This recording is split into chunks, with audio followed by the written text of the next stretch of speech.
I just finished this book today on Audible called How to Think Like a Roman Emperor. It's basically a book in almost like a biography of Marcus Aurelius, the Roman emperor. Mm. And it's talking about events in his life and then applying the principles of Stoic philosophy and how he applied them to these crazy things in his life. And it has been a huge help for me, especially during coronavirus with all the uncertainty and the crazy times. So where I was super fired up, I've kind of gotten some wisdom here to wisdom. That's funny. That's the number one virtue. They talk about the four virtues. Like there's four main virtues that break down into subcategories. The main thing they define wisdom loosely as the ability to determine what you can and what you can't control. Mhm. And then to just focus your efforts more so on things that are within your control. Because if you're sitting here, kind of like we talked about the other day with like the government and stuff, like there's no use getting all fired up about the government when you can vote and that's a certain level of participation, but you can't at the end of the day control everything that they're going to do. So there's no sense of just getting caught up in it 24/7 Yeah. and getting fired up all about that. So I've been trying to take some of the wisdom from the Stoics and apply it towards my life, and it's been a big help for me. But just for everybody to kind of understand what's going on and how I got to this point.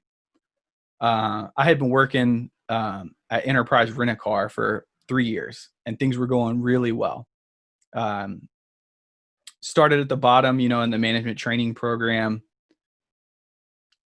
dedicated, coming to work every day, 60 plus hours a week. And they were great about rewarding hard work.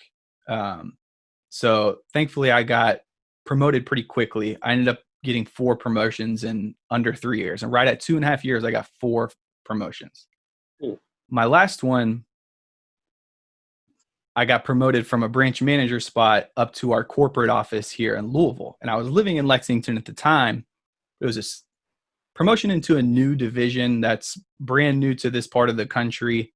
It was a sales position that all of Kentucky is my territory, as well as Southern Indiana. So I was hoping that maybe I could stay in Lexington, and they weren't having that. They forced me to move up to Louisville, which I never really completely understood. I mean, I get it to a degree, but Lexington was my biggest sales market because we had a big deal with the public transport in Lexington. So I was driving to Lexington 3 or 4 times a week anyway after I moved up here. Mm. But I got pretty salty. Once coronavirus hit, my division got wiped out because essentially I was selling people on the idea of carpooling to work and using our vehicles so That's that interesting. if they get in a wreck, we take care of everything. If they need an oil change, it's on the house, and they just pay a monthly fee for a big vehicle. Everybody rides together to work and home from work. So of course, coronavirus and social distancing, it's the worst idea at the time. Like, who's going to want to carpool Yeah. when you're supposed to be social distance? Yeah. Yeah. So I get it. I mean, I completely understand why the division, they're not going to pump a lot of money into keeping someone just focused on that. And I was, helping them move cars around and kind of filling in at the remaining branches that we did have. And I made the first round of cuts and the second round. And eventually, I got furloughed for about a week and then eventually got completely laid off.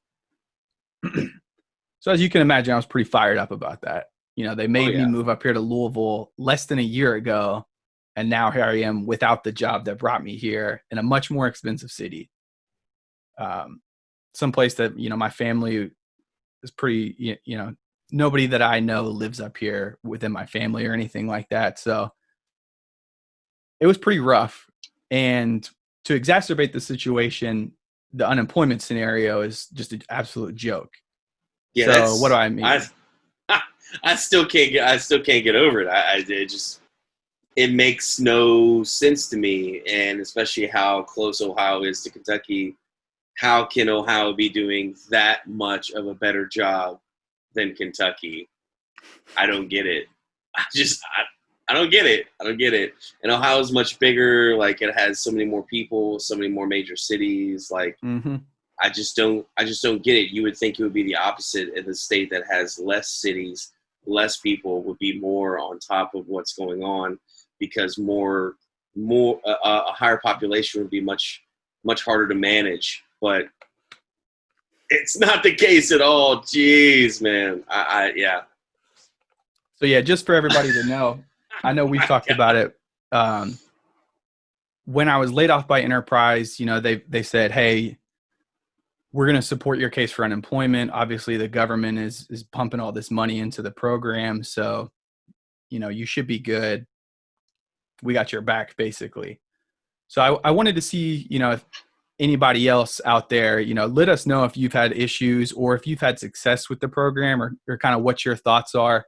I'll show you a little bit of my story here. So I applied in May and applied in April, got approved in May. And you'll see here, since May, my claim has been under investigation. Why? I have absolutely no idea. I've tried to call them to see if maybe I filled something in incorrectly, just wasn't going through the process the right way. No idea. So there's an automated voice system basically that says, "Hey, we're experiencing a high call volume right now. We've got your number saved. Your spot in the queue is saved, and we will reach back out to you as soon as we can." And they've been giving me a robocall with that same message twice a week since May. So you can see here, weekly benefit amount. I was approved for $552 per week, and that's not including the $600 plus up. However, every 2 weeks I go on there to request the payment, request the funds. You can see I requested it earlier this week. Last benefit amount, $0. So I have no idea what is going on with that. I've got a couple of theories. It's most likely that it's just incompetence. But I've also had in the past identity fraud against me. Someone opened up a credit card in my name and maxed it out. Oh, that's juicy. I didn't know that. You didn't know? Yeah, somebody I used to live with, I guess they were still getting mail and probably just went through my mail and got all my info. I found out about it through a credit report and was like, wait, Capital One, I don't have a credit card. So maybe some shenanigans on the back end. Maybe just government is being incompetent. I have no idea. I haven't been able to talk to anybody. Then it's not like they send you an email that's like, "Hey, your account's under investigation. We'll let you know what happens." It's just been like that since May. And you can see here where it says next eligibility review date. Going into this week, that was September 4th. They bumped it back to the 18th earlier this week. So I have no idea what's going on with that. So as you can imagine, yeah. So I was pretty fired up about that. I have been. Thank goodness that we've been saving money though, so we've been able to keep the lights on, and we've got rent taken care of for next month and everything. And it all kind of worked out. Interestingly, I was able to get involved with Code Louisville.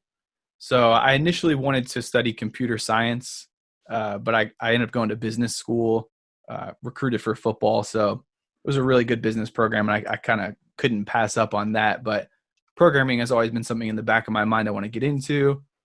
The Code Louisville program is a free class to teach people how to program. When we first moved up here, they had lost their funding, so they were just offering it as a class through Bellarmine. But thank goodness in the spring, they got their grant back so they could offer it for free again. So the timing on that really worked out well. Literally the month after I got laid off, the week after, as a matter of fact, the first week of May, I started with my Code Louisville classes. So just wrap that up. So I'm, been applying for jobs like crazy. So I'm just trying to stay more focused on those things that I can control and, not really let that kind of crazy stuff that's out of my control ruin my state of mind. And it's very easy to let yourself slip into that, cyclical thinking process of, oh, woe is me. Oh, I feel sorry for myself, this, that, and the other. Mm-hmm. Oh yeah. And yeah, absolutely, man. So it's been an interesting year for sure.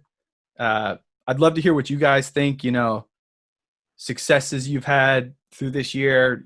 Is your story kind of like mine?